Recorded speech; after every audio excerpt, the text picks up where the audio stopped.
Nowadays, stuff is simply too complicated. One of my other hobbies besides messing around with cameras and lenses is tinkering with cars, kind of like Hoovies, but I don't have a wizard, I do all of my own work. And after about 2007, cars became increasingly complicated with everything being replaced with a computer. Most cars went from having, let's say, 20 CPUs or some sort of computer mechanism to, some cars have 150 of them.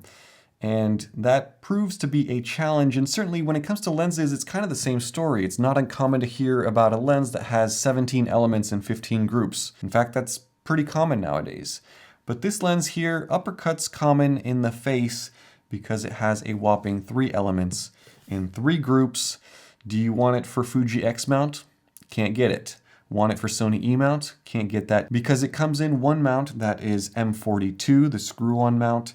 Use an adapter. And so this is kind of the antithesis of anything modern, and TTartisan is charging a whopping $155 US for this piece of simplicity. This lens comes in a small box and it comes with minimal accessories, but it does have metal front and rear lens caps, so that's a nice little homage to the vintage lens that this thing is based on. It's compact, all metal in build. It feels pretty good in the hand, but I have to say there are better built TTartisan lenses. M42 screw-on mount at the bottom, the focus ring takes up about half of the body of the lens, and it rotates smoothly about 180 degrees. There is a focal distance scale here, but it may or may not be on top of your lens depending on the type of M42 to E mount adapter that you buy. Aperture ring is up front and it's nice and clicky from F2.8 to F22, slightly loose and cheap feeling, but it's fine. Finally, around the front you get the compact front lens element. You guessed it, it's another vintage DJ optical release, straight to vinyl, 100mm F2.8, 49mm filter thread, TTartisan logo, and a long serial number. Mounted on my A6100, it is a long lens with that adapter giving you an extra 1 inch of overall length. It's an interesting lens. Again, it kind of lines up wherever if you don't have an adjustable converter. Now at first I tried this lens on my A6100, but it was far too difficult for me to nail focus and for me to use,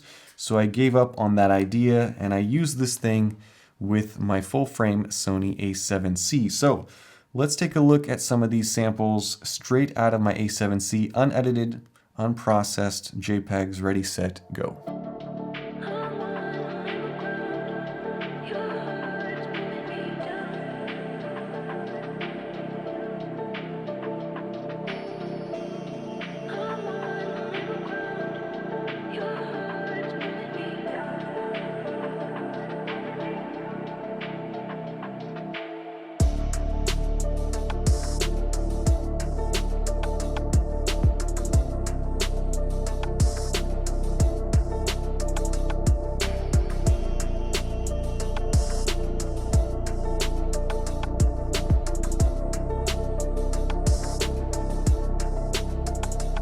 Well, what can I say? It's probably one of the softest performing lenses I've ever tested on this channel. Certainly does have that glow effect to all of the images.